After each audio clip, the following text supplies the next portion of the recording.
Sir ನಾಳೆ ನಮ್ಮ ಬೆಂಗಳೂರಲ್ಲೇನೆ RCB versus GT match ಇದೆ, ಹೇಗೆ ಅನ್ನಿಸ್ತಿದೆ? 100% RCB ಹೊಡಿತಾರೆ. ಟಫ್ ಕಾಂಪಿಟೇಷನ್ಸ್ ಇರುತ್ತೆ, ಹೇಗೆ ಅನಿಸ್ತಿದೆ? ಕಾಂಪಿಟೇಷನ್ಸ್ ಟಫ್ ಆಗೇ ಇರುತ್ತೆ. ಯಾವಾಗಲೂ RCB ಅವರು ಈ ಥರ ಕಾಂಪಿಟೇಷನ್ಸ್ನ ತುಂಬ ಸಲ ಫೇಸ್ ಮಾಡಿದ್ವಿ. 18 ವರ್ಷ ಸೋತಿದ್ದೀವಿ, ಆದರೆ ಅಭಿಮಾನಿ ಮನಸ್ಸಿಂದ ಯಾವತ್ತೂ ಹೋಗಿಲ್ಲ. ಅಭಿಮಾನಿಗಳ ಮನಸ್ಸಿಂದ ಈ ಸಲ ಗೆದ್ದೇ ಗೆಲ್ತೀವಿ. ಕಪ್ನ ಗೆದ್ದೇ ಗೆಲ್ತೀವಿ. ಇನ್ಫ್ಯಾಕ್ಟ್ ಗೆಲ್ಲದೆ ಹೋದ್ರೂ ಚೆನ್ನೈಗೆ ಹೊಡೆದ್ರೆ ಸಾಕು, ನಾವು ಕಪ್ ಗೆದ್ದಂಗೆ. ಕಪ್ ಗೆದ್ದಂಗೆ. ಆಲ್ರೆಡಿ ಗೆದ್ದಿದ್ದೀವಿ. ಇನ್ನೊಂದ್ಸಲ ಬೆಂಗಳೂರಲ್ಲಿ ಹೊಡೆದ್ಬಿಟ್ರೆ ನಾವು ಕಪ್ನ ಗೆದ್ದಿದ್ದೀವಿ ಅಂತಲೇ ಫೀಲಿಂಗು. ಇಂಡಿಯಾ ವರ್ಲ್ಡ್ ಕಪ್ ಹೊಡೆಯೋದು ಬೇಡ, ಪಾಕಿಸ್ತಾನ್ಗೆ ಹೊಡೆದ್ರೆ ಸಾಕು ನಮಗೆ. RCB ಚೆನ್ನೈಗೆ ಹೊಡೆದ್ರೆ ಸಾಕು. ಹಾಗೆ ಅಫ್ಕೋರ್ಸ್ ನಮ್ಮ ಕಾವೇರಿ ನೀರು ಕಿತ್ಕೊಂಡಿದ್ದಾರೆ ಅವರು, ನಾವು ಅವ್ರಿಗೆ ಕೊಟ್ಟಿದ್ದೀವಿ. ಇಲ್ಲಿ ಎಷ್ಟೋ ಜನ ಎಷ್ಟು ವರ್ಷದಿಂದ ನಾವು ನಮ್ಮ ಕಾವೇರಿ ಅಂತ ಫೈಟ್ ಮಾಡಿದ್ದೀವಿ, ಹಂಗೂ ಲೀಗಲಾಗೆ ಅವ್ರು ತೊಗೊಂಡ್ರು. ನಮ್ಮ ಕಾವೇರಿ ಬಗ್ಗೆ ನಮಗೆ ತುಂಬ ಹೆಮ್ಮೆ, ಹಕ್ಕು, ಅಭಿಮಾನ, ಗೌರವ ಇದೆ. RCB ಬಗ್ಗೆನೂ ಹಂಗೆ ಇದೆ. ಹಂಗೆ ಡಾಕ್ಟರ್ ಪುನೀತ್ ರಾಜ್ಕುಮಾರ್ ಅವ್ರ ಮೇಲೂ ಹಂಗೆ ಇದೆ. ಪುನೀತ್ ರಾಜ್ಕುಮಾರ್ ಹೆಸರು ಇರೋ ತನಕನೂ RCB ಅವರು ಇದ್ದೇ ಇರ್ತಾರೆ. RCB ಅವ್ರು ಇರೋ ತನಕನೂ ಪುನೀತ್ ರಾಜ್ಕುಮಾರ್ ಅವರ ಹೆಸರು ಸದಾ ಇದ್ದೇ ಇರುತ್ತೆ ನಮ್ಮ ಮನಸ್ಸಲ್ಲಿ. ಸೋತ್ರು RCB, ಗೆದ್ರು RCB. ಈ ಸಲ 100% ನಮ್ಮದೇ ಕಪ್ಪು. ಈ ಸಲ ಕಪ್ ನಮ್ಮದೇ, ಅದು 100%. ಜೈ RCB. ನಾಳೆ RCB ವರ್ಸಸ್ GT ಮ್ಯಾಚ್ ಇದೆ, ಬೆಂಗಳೂರಲ್ಲಿದೆ, ಹೇಗೆ ಅನಿಸ್ತಿದೆ? ಏನು, ನಾನು ಮನೇಲೇ ನೋಡೋದು ಮ್ಯಾಚ್. ಮನೇಲೆ ಮ್ಯಾಚ್ ನೋಡ್ತೀರಾ? ಓಕೆ, ಫೈನ್, ತೊಂದರೆ ಇಲ್ಲ. But GT versus RCB match ಏನಾಗ್ಬೋದು? RCBನೇ ಗೆಲ್ಲುತ್ತೆ. RCBನೇ ಗೆಲ್ಲುತ್ತೆ. ಹೇಗೆ ಹೇಳ್ತೀರಾ RCBನೇ ಗೆಲ್ಲುತ್ತೆ? ಯಾಕಂದ್ರೆ ರೆಕಾರ್ಡ್ ಇದೆ. ಕಾನ್ಫಿಡೆನ್ಸ್ ಇರುತ್ತೆ. ರೆಕಾರ್ಡ್ ಇದೆ. GT ಹತ್ರ ಅವರೇ ಜಾಸ್ತಿ ಗೆಲ್ಲೋದು. ಔಟ್ ಆಫ್ 5 ಮ್ಯಾಚಸ್ 3 ಮ್ಯಾಚಸ್ ಅವ್ರು ಗೆದ್ದಿದ್ದಾರೆ. GTನ RCB ಪುಡಿ ಮಾಡುತ್ತೆ ಅಂತೀರಾ? ಇದು ಅಷ್ಟೇನು ಡಿಫ್ರೆನ್ಸ್ ಇರಲ್ಲ, ಸ್ಮಾಲ್ ಮಾರ್ಜಿನಲ್ಲಿ ಗೆಲ್ಬೋದು. ಸ್ಮಾಲ್ ಮಾರ್ಜಿನಲ್ ಆದರೂ RCB ಗೆಲ್ಲುತ್ತೆ. RCB ಗೆಲ್ಲುತ್ತೆ. ಈ ಸಲ RCB ಟೀಮ್ ಹೇಗಿದೆ?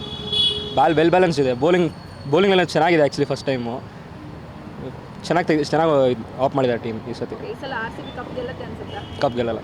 ಓಕೆ, ಕಪ್ ಗೆಲ್ಲಲ್ಲ RCB. ಅಲ್ಲ, ಟೀಮ್ ಚೆನ್ನಾಗಿದೆ, ನೀವು RCB ಫ್ಯಾನು, RCB ಚೆನ್ನಾಗಿ ಆಡ್ತಿದ್ದೀರಾ ಅಂತೀರಾ, ಆ್ಯಂಡ್ RCB ಕಪ್ ಗೆಲ್ಲಲ್ಲ ಅಂತಿದ್ದೀರಾ, ಯಾಕೆ? ಹೋಪ್ಸ್ RCB ಕಪ್ ಗೆಲ್ಲೋದಂತೂ ಆಗಲ್ಲ. ಅದು ಆಗದೇ ಇರೋ ಮಾತು ಅಂತೀರಾ?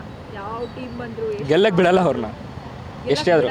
RCB ಗೆಲ್ಲಲ್ಲ, ಚಾನ್ಸಸ್ ಇಲ್ಲ. RCB ಗೆಲ್ಲಕ್ಕೆ ಚಾನ್ಸ್ ಇಲ್ಲ. ಕಪ್ ಗೆಲ್ಲಲ್ಲ. ಅಂದರೆ IPL ನಿಮ್ಮ ಪ್ರಕಾರ ಆದರೆ ಫಿಕ್ಸಿಂಗ್ ಥರ ಆಡ್ತಾರೆ, RCB ಗೆಲ್ಲಕ್ಕೆ ಚಾನ್ಸೇ ಇಲ್ಲ? ನನಗೆ ಗೊತ್ತಿಲ್ಲ ಅದು. ಒಟ್ನಲ್ಲಿ RCB ಗೆಲ್ಲಲ್ಲ, ಕಪ್ ಗೆಲ್ಲಲ್ಲ. ಅಂದರೂ ಸಪೋರ್ಟ್ RCBಗೆ. RCBಗೆ ಸಪೋರ್ಟ್ ಮಾಡಿ. ಸೋತ್ರೂ RCB, ಗೆದ್ರು RCB ಸಲ ಕಪ್ ಗೆಲ್ಲಲ್ಲ. Okay, thank you sir. ಈ ಸಲ RCB ವರ್ಸಸ್ GT ಮ್ಯಾಚ್ ಏನಾಗ್ಬೋದು? ಇಷ್ಟವರೆಗೂ 2 ಮ್ಯಾಚ್ ಆಗಿದೆ, 2 ಅವರೇ ಗೆದ್ದವ್ರೆ. ಇದು ಅವರೇ ಗೆಲ್ತಾರೆ ಅನಿಸುತ್ತೆ. ಗೆಲ್ಬೋದು. ಟಫ್ ಕಾಂಪಿಟೇಷನ್ ಏನಲ್ವಾ? ಇರುತ್ತೆ. ಬೌಲರ್ಸ್ ಅವ್ರ ಕಡೆ ಸ್ವಲ್ಪ ಚೆನ್ನಾಗಿರೋರು ಇದ್ದಾರೆ, ಸೊ ಸ್ವಲ್ಪ ಡಿಫಿಕಲ್ಟ್ ಆದರೂ ಗೆಲ್ತಾರೆ. But RCB ಗೆಲ್ಲುತ್ತೆ. ಓಕೆ, ಈ ಸಲ RCB ಕಪ್ ಗೆಲ್ಲುತ್ತೆ ಅನ್ಸುತ್ತಾ? ಪ್ರಾಬಬ್ಲಿ ಗೆಲ್ಬೋದು. ಹೇಳ್ಬಿಡಿ ಮತ್ತೆ, ಈ ಸಲ ಕಪ್ ನಮ್ಮದೇ ಅಂತ. ಈ ಸಲ ಕಪ್ ನಮ್ಮದೇ. ಓಕೆ, ಜೈ RCB. ಎಸ್, ಕೇಳಿದ್ರಲ್ಲ ವೀಕ್ಷಕರೇ, ನಾಳೆ RCB ವರ್ಸಸ್ GT ಮ್ಯಾಚಲ್ಲಿ ಪಕ್ಕ RCBನೇ ಗೆಲ್ಲೋದು ಅನ್ನೋದು ನಮ್ಮ ಬೆಂಗಳೂರಿಗರ ಕಾನ್ಫಿಡೆನ್ಸು. ಎಲ್ಲರೂ RCB ಫ್ಯಾನ್ಸ್ ಆಗಿರೋದ್ರಿಂದ RCB ಗೆದ್ರೂ RCBಗೇನೆ, ಸೋತ್ರೂ RCBಗೇನೆ ನಾವು ಸಪೋರ್ಟ್ ಮಾಡೋದು. ನಾಳೆ RCB GTನ ಏನು ಪುಡಿ ಮಾಡಿ ಗೆಲ್ಲುತ್ತೆ. ಹಾಗೆಯೇ ಮುಂದಿನ ದಿನಗಳಲ್ಲಿ RCB ಏನು ಈ IPL ಮ್ಯಾಚ್ ಎಂಡ್ ಆಗುವಾಗ RCB ಈ ಸಲ ಕಪ್ ಗೆಲ್ಲುತ್ತೆ. 18 ನಂಬರು ನಮ್ಗೆ ಈ ಸಲ ಲಕ್ ತಂದು ಕೊಡುತ್ತೆ ಅನ್ನುವಂಥದ್ದು ಏನು ಇಲ್ಲಿನ ಬೆಂಗಳೂರಿಗರ ಮಾತಾಗಿದೆ. ನಾವು ಕೂಡ RCB ಈ ಬಾರಿ ಕಪ್ ಗೆಲ್ಲಲ್ವಾ ಅಂತ ನಾವು ಕೂಡ ಕಾದು ನೋಡ್ತಾ RCBಗೆ ಆಲ್ ದಿ ಬೆಸ್ಟ್ ಹೇಳ್ತಾ ಇದಾಗಿತ್ತು ಈ ಹೊತ್ತಿನ ವಿಶೇಷ ಸುದ್ದಿ. ಇನ್ನಷ್ಟು ಸುದ್ದಿಗಾಗಿ ನೋಡ್ತಾ ಇರಿ guarantee news. Camera person Venkatesh ಜೊತೆ ಶಮ್ಮಿ ಶೆಟ್ಟಿ.